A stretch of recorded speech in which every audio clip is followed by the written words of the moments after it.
Greetings, brothers and sisters.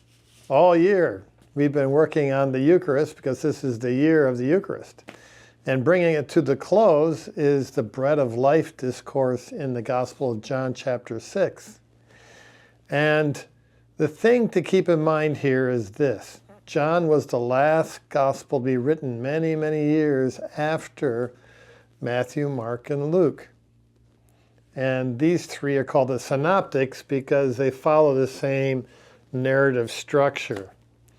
And in Matthew, Mark, and Luke, we see that there's the words of institution, which we say at Mass every day, and which St. Paul speaks of in 1 Corinthians. This is my body, this is my blood. And we have those words of institution. But what John does is he does something totally different.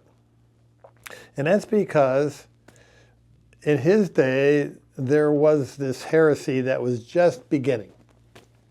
It's called Gnosticism. And what is Gnosticism is, it's a parasite on Christianity. It glommed onto it, and it embraced a lot of the truths of Christianity, but it was very much opposed to the incarnation, that God could become incarnate, that Jesus wasn't really God. He was, sort of something other than man or God and something in between, okay? But whatever they believed about Jesus is that the material world is not good because it's passing.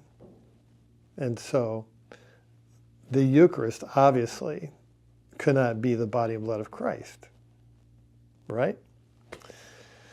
Now, Gnosticism has made a big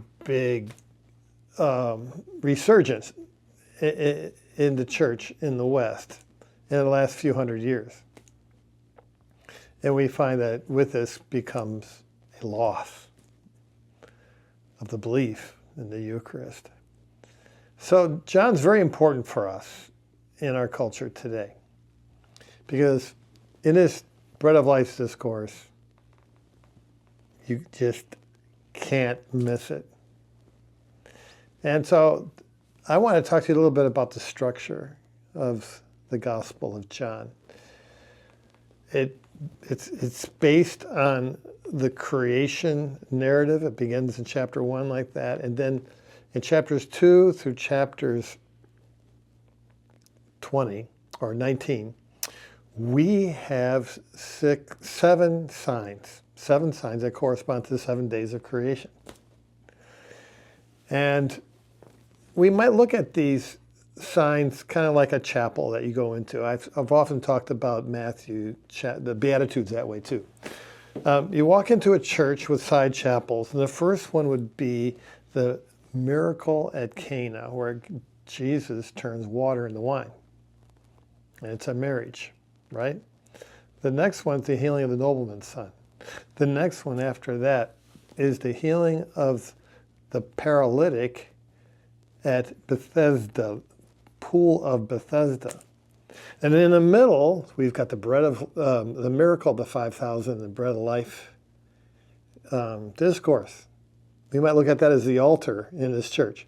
And then coming down, we see that there is the healing of the blind man at the pool of Siloam, which obviously looks across the aisle to the cripple, okay?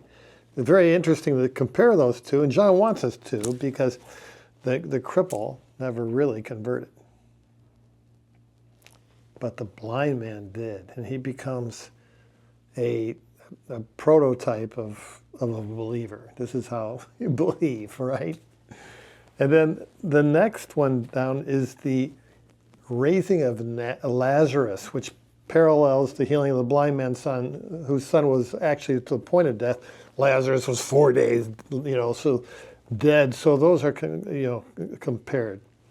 Finally, the last sign is Jesus lifted up, and where he is showing the love of God and the Spirit aside, both water and blood came out, and the creation of the church happens here at this moment where he turns, so to speak, Eucharistically,